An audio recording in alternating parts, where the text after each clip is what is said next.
Namen današnje tiskovne konference je predstavitev dela Ministrstva za gospodarstvo v zadnjem letu, ocena stanja. Finančna in gospodarska kriza nista priložnost, ampak dejansko je to kriza in katastrofa. To jasno kažejo naslednje številke, in sicer bruto domači proizvod se je na medletni ravni znižal za 7,3%, večje znižanje znotraj Evropske unije so na medletni ravni beležile le baltske države, za več kot 20,9% se je na medletni ravni zmanjšal izvoz, čeprav je slovensko gospodarstvo predvsem izvozno usmerjeno.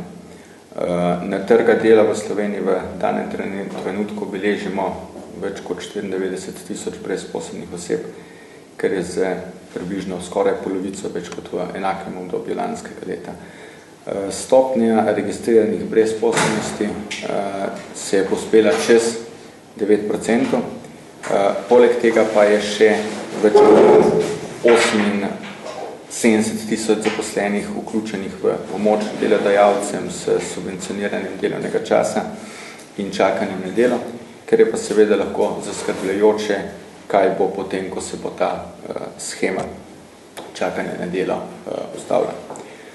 Javni finančni dolg je narasel že na več kot 32% BDP-ja, leta je ta znašal le 21,5%, kar predstavlja več kot polovično povečanje. Napoved za leto 2013 je zadolžena v višini 54% BDP-ja, kar pa ne izključuje večje zadolžitve, če se obstoječe stanje bo nadaljevalo. Po nekonsolidiranih podatkih je pa primanjkljaj državnega proračuna v 8 mesecih letos dosegla že več kot 1 milijardo evrov.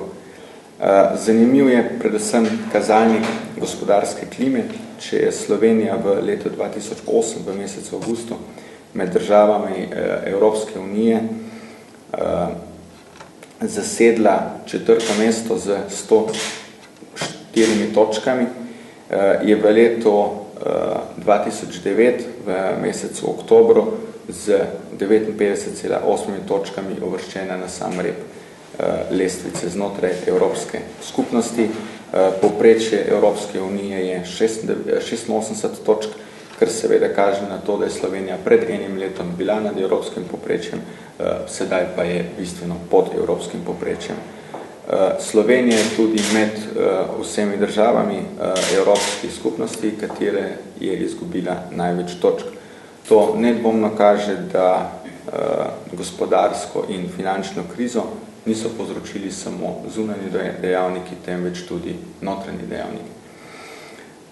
Ministrstvo za gospodarstvo po naši oceni reagira na finančno in gospodarsko krizo bistveno prepočasno.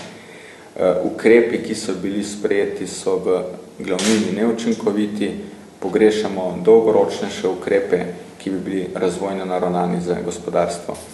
Večina od teh ukrepov je bila sprejeta za gašenje že narejene škode in za blažitev socialnih problemov. Ministrstvo za gospodarstvo je eno izmed tistih, ki je v zadnjem letu izvedlo najmanj ukrepov in tudi ni predstavilo ali izpeljalo nobenega sistemskega ukrepa. Ukrepi v drugih državah Evropske unije so učinkovitejši, kar se nedvomno kaže tudi iz kazalnika gospodarske klime znotraj države Evropske unije. Zanimivo oziroma zaskrbljujoče je to, da je vlada včeraj objavila dokument z dosežki v zadnjem letu. Ta dokument obsega približno 61 strani, od tega, kar bi v času krize morali imeti največga poudarka Ministrstvo za gospodarstvo in pa Ministrstvo za finance, imata zgolj 6 strani, od tega bi pa pripomnil, da je zanimivo tudi to, da Ministrstvo za finance med svoje glavne dosežke celo omenja enega izmed ukrepov, ki je bil sprejet za časa prejšnje vlade, in sicer garancija za bančne vloge. Slovenija ima najvišji strošek delovne sile, kar predstavlja predvsem velik pritisk na delodajalca in na slovensko gospodarstvo dela nekonkurenčno. Likvidnostni krč se nadaljuje, jamstvena schema ni zaživela tako kot more, nima pravega učinka, dejansko gre tukaj noter z velike administrativne ovire in kreditiranje malih in srednjih podjetij je dejansko skoraj zamrlo. Infrastrukturne investicije naj bi predstavljale enega izmed pomembnejših dejavnikov protikriznih ukrepov oziroma blažilcev krize. Slovenija je pa dejansko na tem področju podhranjena. Časovnica za posamezne projekte infrastrukturnih vlaganj v železnice, telekomunikacije in energetiko se vedno bolj odmika. Preveč toga in neusklajena zakonodaja na področju javnih naročanj, gradenj, varstva okolja in prostora so eden izmed tistih vzrokov obstoječega stanja. Zadnja sprememba prostorske zakonodaje pa celo prinesla podaljšanje postopkov iz teoretičnih 24 na 37 mesecev. Zaskrbljujoče je bilo tudi v zadnjem letu neusklajeno delovanje Ministrstva za gospodarstvo in pa Ministrstva za finance. Kar predlaga minister za finance, ruši minister za gospodarstvo, kar predlaga minister za gospodarstvo, ruši minister za finance. Nedvomno pa je, da vsaj v času te krize bi morali, bi rekel, ta ministrstva delovati usklajeno.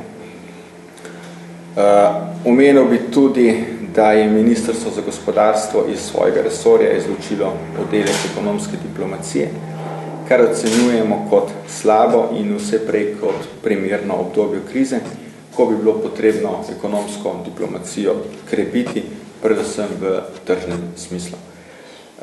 Pri kadrovanju je nedopustno, da so največja podjetja v večinski državni lasti daljše obdobje brez vodstva, primeri Nove Ljubljanske banke, Slovenskih železnic in s tem posledično brez ustrezne strategije upravljanja. Vlada in posamezni ministri imajo nedvomno velik vpliv na uprave in na nadzorne svete. Zadnji primer odstavitve direktorice direktorata za zakladništvo pa jasno dokazuje, da se neposlušnost kaznuje.